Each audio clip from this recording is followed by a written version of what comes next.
Greetings, traveler. When we're talking about story in games, we typically talk about the narrative of the game or the conversations the characters have in the game, or even the looks of the game and how they convey the story of the world. But is it possible for numbers to tell a story all by themselves? Today, we're going to take a look at a couple of examples of concrete ways how numbers can convey to the player an entire story of our own making. My name is Xanthos. I've been working in the games industry for over 13 years, and I never thought that numbers would actually have this power in them. I thought that things like hit points, attack values, damage numbers, and so on, or even experience points, were simply tools that supported the greater function of the game without having a particular meaning in themselves. But I was completely wrong. So I want to share how I was wrong in a couple of examples. One very easy example that's hopefully very easy to understand, and a more advanced, more complicated one that goes into a game meta, but still tells a fascinating story. So starting with a simple example, let's consider the case where your character in a game has 100 hit points, and the first enemy you encounter has 1,000 hit points. Now, most people, going by just normal, common sense, everyday knowledge, when they see the discrepancy in the two numbers, they will immediately think, so if my character has 100 hit points and this enemy has 1,000, isn't he like 10 times stronger than me? Or at least way stronger than me? Now consider if the opposite was true. Your character has 100 hit points, but the first enemy you encounter has only 10. Then you think, he should be easy, right? He's 10 times weaker than me, or at least significantly weaker than me. So in this scenario, you can see how simply by looking at the two HP values, a message is conveyed. I am stronger than the enemy, or I am weaker than the enemy. And you think, yeah, this is pretty straightforward, but what is the story here? What are we conveying? Well, if, for example, we're making a game where the character really has to struggle to proceed and advance in the game world, then that struggle, that difficulty, can be expressed in this way.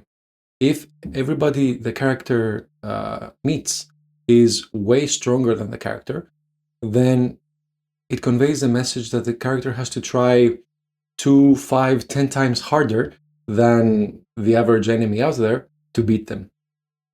So maybe he's a peasant, maybe he's recovering from a huge injury, maybe he lost his memory and he has to get all his skills back, or maybe the character landed on this alien planet and all the aliens are super strong.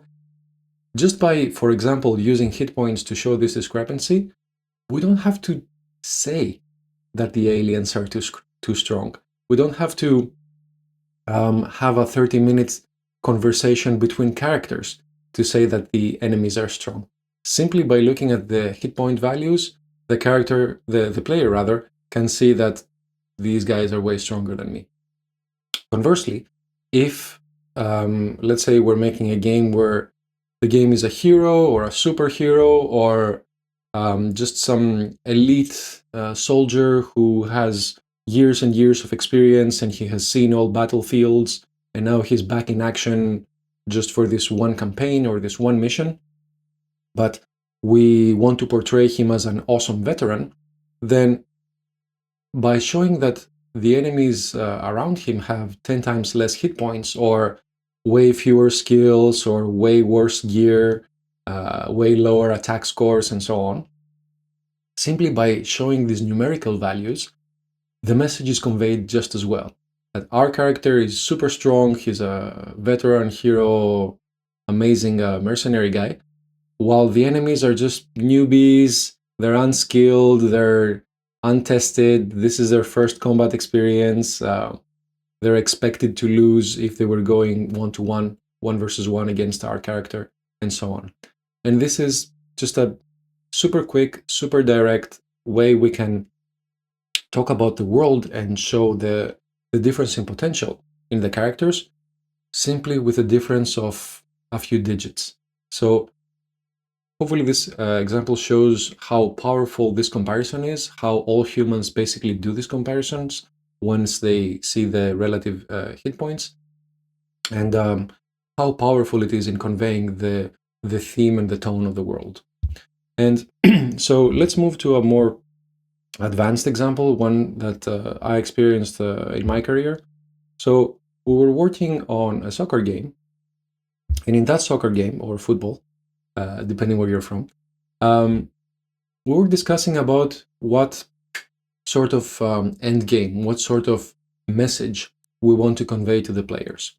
Specifically, we were discussing whether we would go with the mentality of the previous title in the series, or we would come up with something new.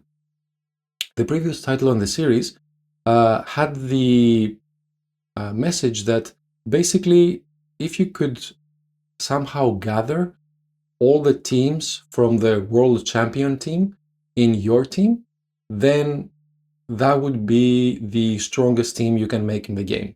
So in that game, you would go around, play matches against other players, collect different players from different teams from booster packs and similar, or earn them during the game. And basically it was kind of random which teams players you would get from the real world soccer teams out there. So if you put enough effort and you did enough events and you managed to gather all the players from the world champion team at that moment, then that would be the strongest team you could make. And of course, there was some margin for training the players in the game and getting them to reach their full potential. But you could train basically any player. But you couldn't guarantee that you would have the players from the world champion team in your team. So that was the message of that previous game. When our time came to decide the mentality of the current game we're developing, we could, of course, use the same sort of system, or we could change it and we could say, well, this is what we're going to do. We are going to look not at simply the players from the world champion team, but individual players. Because even in a very high ranked team, there's better players in that team and there's worse player. And perhaps the best goalkeeper is not in the world champion team and he's in another team, for example. So we wanted to focus more on the players rather than the ranking of the team itself. And so what we did was focus on the stats of each individual player, and we took it a step further. And this was way back, so now I know this system is more popularized, but back when we were having these discussions and these decisions, this system was not a popular system in soccer games. So we said, what if we take the best players individually, and then we also talk about their affinities.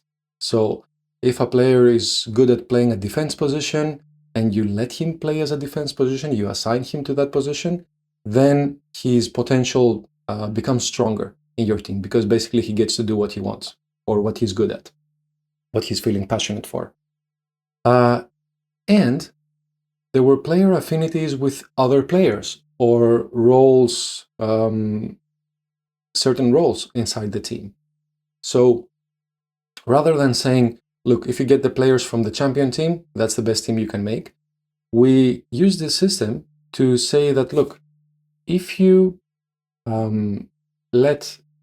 first of all, select people who have individual high skill, and you let them play in the position that they would prefer, and you let them play with the teammates they would prefer, and you do enough matches in this setup to get the synergy between the players and the relationship between these players to their maximum degree, then that is the team that is going to be the strongest, at least theoretically. So by switching the numbers around to the point where we said, these are the basic stats of the player, and if he's playing in this position, then the stats become even higher. And if he's playing with the people he wants, they become even higher. And if their experience playing together has been piled up to a good place, then that's the highest the player's stats could get. So that system took the focus away from purely getting the players that were playing in the champion team and put a focus on the individual, on the work you put in the players, in selecting them and assigning them the right positions, and trying to reconfigure the team to maximize this aspect of the team. And finally, by letting them play together in this supposedly ideal for them setup, that is how you can reach the maximum potential, not simply by getting players from the champion team or simply a good team, because sometimes you can have teams that have very high profile players, but they're just not good at coordinating and playing well with each other.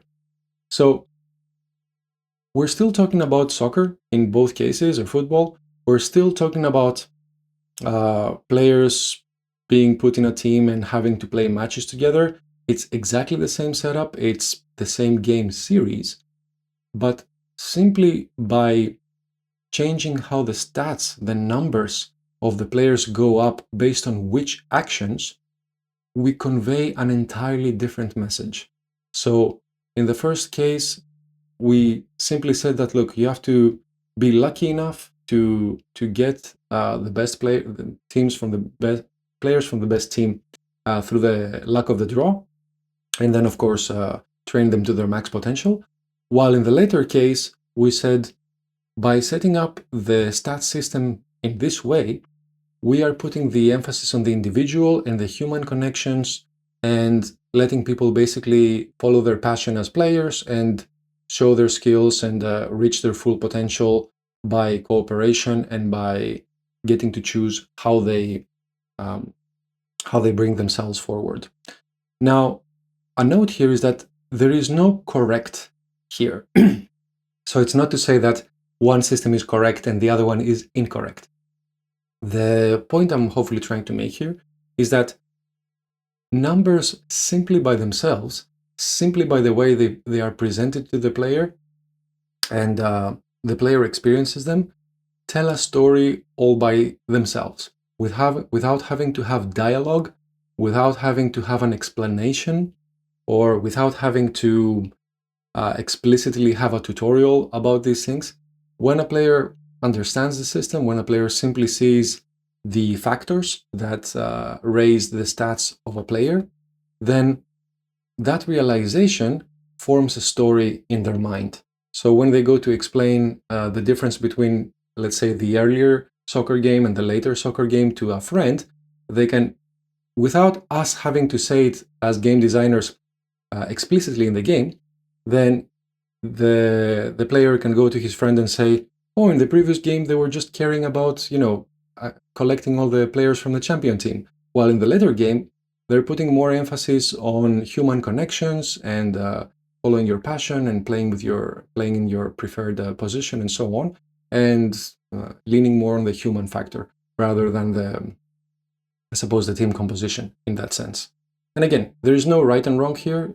There is simply the story that power tells, the story that the numbers by themselves say, and our power as game designers to realize that, capture that, and adjust it so that these numbers tell the story that we want to say.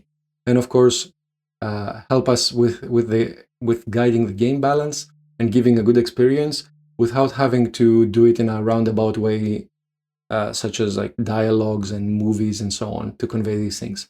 Those, of course, can be used, and they can be used to show perhaps a side of the game that numbers cannot tell, maybe the history of a player or something else. So it's all up to us to decide what story we want to tell, and this is a way for numbers to help us convey that. Anyway, I hope this is helpful for at least one other traveler out there. I know I spend a lot of time thinking about these things, and I could never quite hear a concrete, simple explanation about why we choose the values we choose in game design. So it took me several years to basically wrap my head around this and make it clear in my mind that all these numbers we see in games, sometimes they were made in a random way, sometimes they were very specifically designed, but they always carry power. They always carry the ability to tell a story and to affect player behavior. And if we keep that in mind, then we can pick these numbers much more easily and in a way that they tell the story that we want to say. Anyway, I hope that's helpful. Thank you so much for your time. And as always, have fun.